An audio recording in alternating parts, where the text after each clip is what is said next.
L'allaitement maternel lorsque bébé ne peut pas prendre le sein.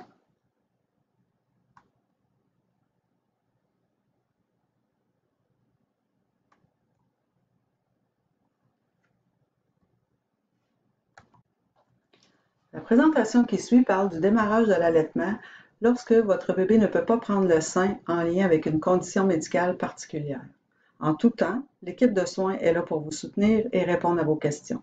N'hésitez surtout pas à demander de l'aide. Dans cette présentation, nous aborderons les sujets suivants: les principes de base, l'expression manuelle, le tire-lait, la production de lait, la montée laiteuse et finalement la manipulation et la conservation du lait maternel.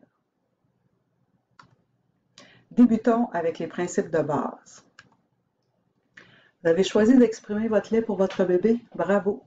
Votre lait est un lait unique, vivant et parfaitement adapté aux besoins de votre enfant.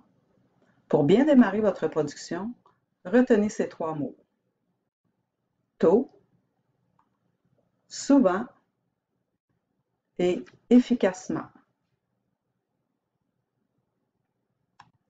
Débuter tôt signifie en fait le plus tôt possible après la naissance ou dès que votre état vous le permet. Dans l'heure qui suit la naissance, le taux de l'hormone responsable de l'éjection du lait, qu'on appelle l'ocytocine, est très élevé. C'est donc un moment propice qui facilite l'écoulement du colostrum, c'est-à-dire le premier lait. Souvent signifie exprimer votre lait 7 à 8 fois par jour, dont au moins une fois la nuit.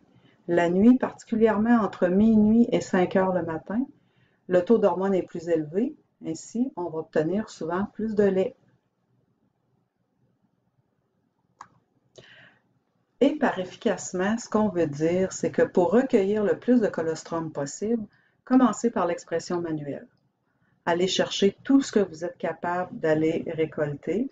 Ensuite, utilisez un tire-lait et faites une courte séance de quelques minutes, exemple 5 à 10 minutes.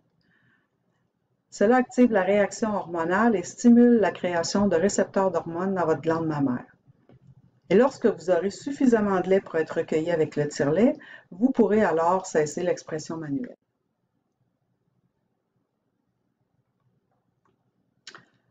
Parlons d'expression manuelle. Pour exprimer votre lait, il y a 2 étapes: le massage du sein et l'expression du lait comme tel. Le massage du sein, ça consiste à toucher vos seins dans un mouvement qui part des côtes vers le mamelon. Un mouvement que vous pouvez répéter pour faire le tour de chaque sein 1 à 2 fois. Vous pouvez même faire le massage les 2 seins en même temps. En fait, la technique de massage importe peu. L'important, c'est de toucher vos seins parce que ça accélère la sécrétion d'hormones, donc l'écoulement du lait. Et faire un massage du sein ne doit pas faire mal. Pour exprimer votre lait, faites une pince avec le pouce et l'index. Placez vos doigts à environ 3 cm de la base du mamelon et fermez la pince derrière le mamelon sans avancer ou faire glisser les doigts sur le sein.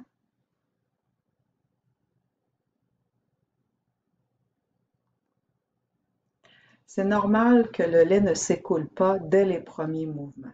Il peut se passer de quelques secondes à quelques minutes avant que le lait commence à couler. Changez vos doigts de place ou changez de sein lorsque l'écoulement se fait moins bien. Et alterner d'un sein à l'autre permet souvent de recueillir plus de lait. Tout comme le massage du sein, exprimer son lait ne doit pas causer de douleur. Parlons maintenant du tire-lait. Le choix d'un tire-lait se fait d'abord en fonction des caractéristiques. C'est-à-dire qu'un bon tire-lait doit vous permettre d'ajuster la force de succion, la vitesse et la grandeur des coupoles. Notez que des tire-laits sont à votre disposition à l'hôpital sur toutes les unités de soins. Par contre, pour les utiliser, vous devrez acheter les ensembles d'expression au coût de 25 $ pour un ensemble simple, donc un sein à la fois, ou 50 $ pour un ensemble double. Les ensembles sont également vendus à l'hôpital.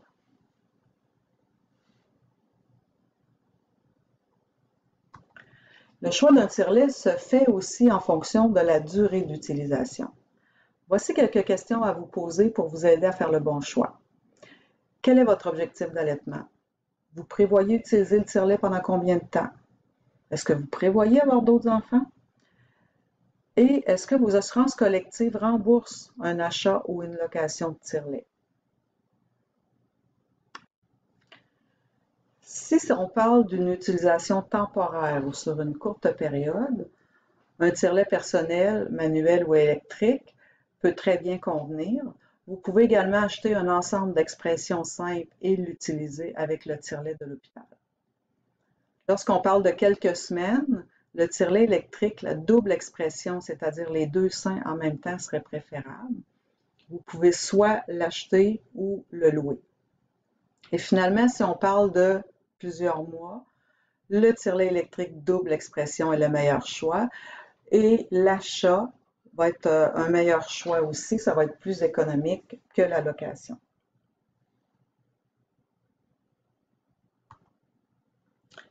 Comment fonctionne un tire-lait? En fait, lorsqu'on utilise un tire-lait, on tente de reproduire ce que fait un bébé au sein. En début de tétée, le bébé a faim, a soif, donc il va téter rapidement, mais pas très fort. Et lorsque le réflexe d'éjection arrive, c'est-à-dire que le lait commence à couler avec un peu plus de débit, le bébé ralentit et tète un peu plus fort. Donc, avec le tire-lait, vous allez débuter avec une vitesse qui est rapide et une succion qui est faible. Et lorsque le lait commence à s'écouler, on diminue la vitesse à environ 1 mouvement par seconde et on augmente la force de succion jusqu'à un niveau qui est efficace et non douloureux. Utiliser un tire-lait pour exprimer son lait ne doit pas causer de douleur.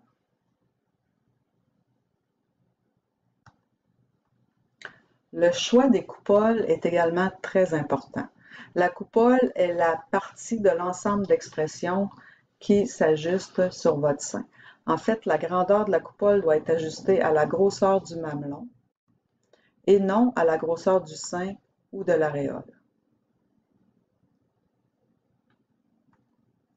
Une coupole bien ajustée augmente le confort et l'efficacité du tire-lait. Une coupole trop petite ou trop grande peut causer des douleurs et rendre l'expression du lait plus difficile. Avant d'acheter votre tire-lait, vérifiez les grandeurs disponibles afin de vous assurer que ça vous convienne.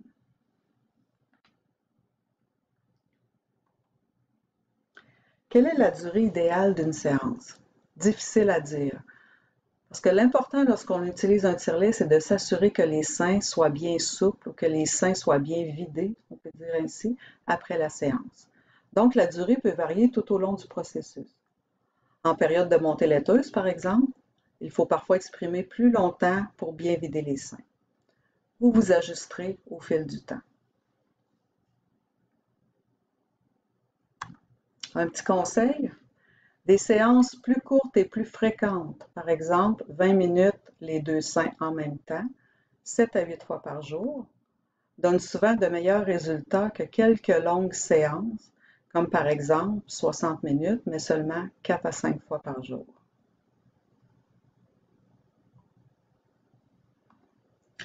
Parlons maintenant de la production de lait. C'est important de savoir que plus vos seins sont stimulés, c'est-à-dire plus vous exprimez de lait, plus la production de lait sera importante. Et quelle que soit la condition de votre bébé, c'est préférable d'avoir une production optimale et non d'exprimer seulement en fonction des besoins quotidiens de votre bébé.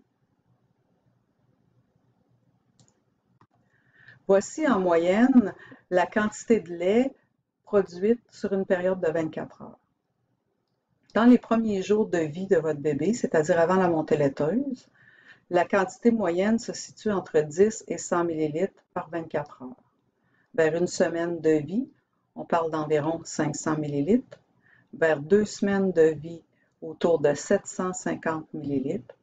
Et par la suite, entre le premier et le 6e mois de vie, habituellement, la production se stabilise entre 750 et 900 ml de lait par jour. Un autre petit conseil, tenez un journal et notez à chaque séance la quantité de lait recueillie. La quantité totale sur 24 heures, c'est la meilleure façon d'évaluer une production de lait. Si vous notez une baisse ou si votre production est en bas de la moyenne, n'hésitez pas à demander de l'aide.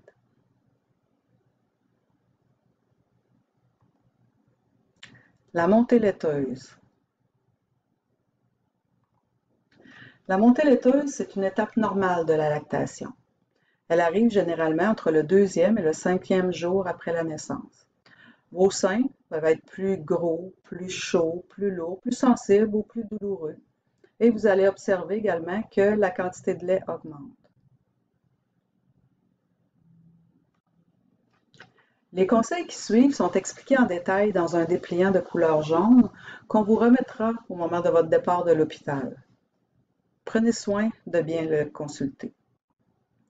Alors, pour vous aider à exprimer votre lait, vous pouvez appliquer de la chaleur avant la tétée, assouplir l'aréole par expression manuelle ou contre-pression, utiliser un tire-lait. Parfois, une succion faible va être plus efficace qu'une succion trop forte. Vous pouvez faire un massage thérapeutique du sein et vous pouvez également appliquer du froid entre les tétées. Référez-vous au dépliant jaune pour tous les détails. Important de retenir pendant la période de montée laiteuse. Pour traiter l'engorgement, prévenir les complications et protéger votre production de lait, videz vos seins régulièrement. C'est un mythe de penser que trop exprimer de lait va entretenir l'engorgement. Vous pouvez exprimer autant de lait que nécessaire pour être confortable.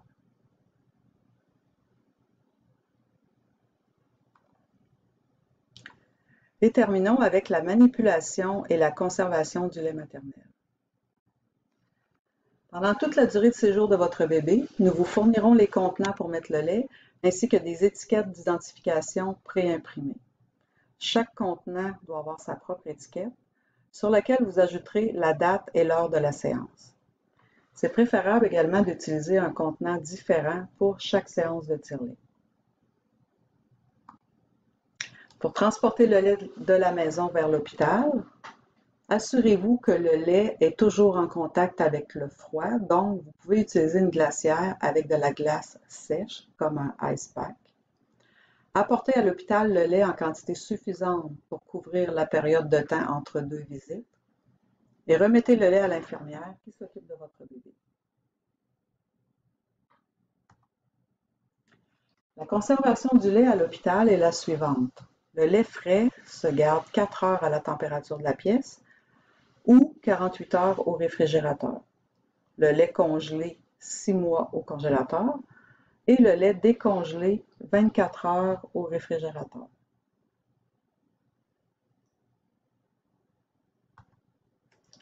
Ces recommandations sont possiblement différentes de ce que vous avez lu ou entendu pour la maison.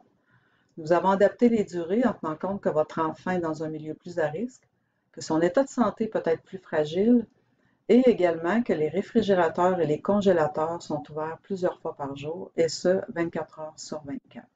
À votre retour à la maison, référez-vous au guide Mieux vu avec son enfant de la grossesse à 2 ans. Vous avez des questions ou des commentaires? N'hésitez pas, parlez-en avec l'équipe soignante. Pour une mère, en fait pour toute sa famille, l'allaitement marque le début de toute une série de belles découvertes. Merci.